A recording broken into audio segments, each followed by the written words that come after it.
Morning, my friends. I want you to look at me and tell me what I'm communicating. Hey, you knew right away what it was, didn't you? I didn't have to say a single word, and you knew what that motion means. That's another type of nonverbal communication. It's definitely body language, but I want to talk about some ways of connecting with others that are not as apparent, but just as effective.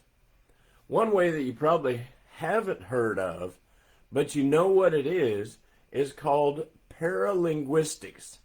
Paralinguistics refers to vocal communication that is separate from actual language.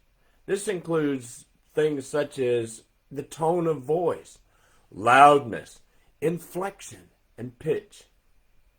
Consider the powerful effect that tone of voice can have on the meaning of a sentence.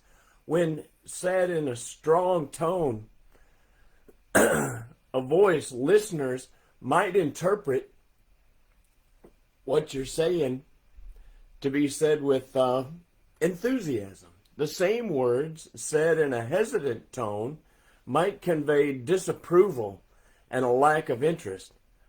Think of all the different ways that simply changing your voice, the tone of your voice, might change the meaning of a sentence.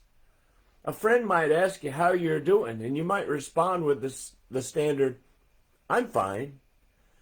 But how you actually say those words might reveal a tremendous amount about how you're really feeling. A cold tone might suggest that you actually are not fine, but you don't wish to discuss it. A bright and happy voice will reveal that you're actually doing quite well. Or a somber, downcast tone would indicate that you're opposite of fine and that perhaps your friend should inquire about it further. We can see the differences clearly in the cartoon Winnie the Pooh, and how each of the different characters spoke. Each one conveyed their own special quality non-verbally. Now, a non-verbal type of communication that we rarely talk about is called proxemics. Probably very few of you have actually heard of this term, although it's real. Proxemics. The official definition is the study of the spatial requirements of humans and animals and the effects of population density on behavior, communication, social interaction. In layman's terms, proxemics refers to a person's personal space. The amount of personal space needed when having a conversation or casual conversation with another person usually varies from 18 inches to 4 feet. It's never more obvious than when two very different people begin to have a conversation and one of them steps closer to the other person and then the second person takes a step back.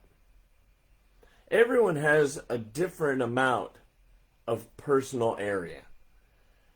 That area they need to feel comfortable. This is most obvious to us when someone crowds us. The way that we communicate that we don't think about sometimes is our appearance. Our choices of color, clothing, hairstyle, other factors affecting our appearance are considered a means of nonverbal communication. We say something with the way we look.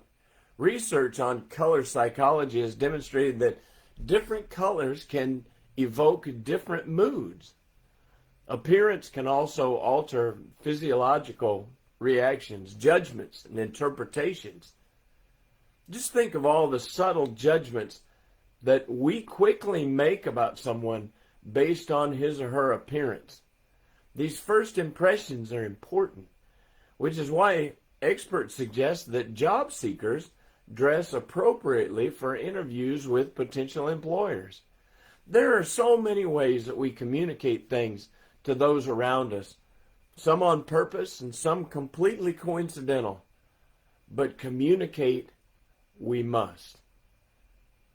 I hope that you'll be more thoughtful now that you know about these nonverbal ways to correspond with those around you.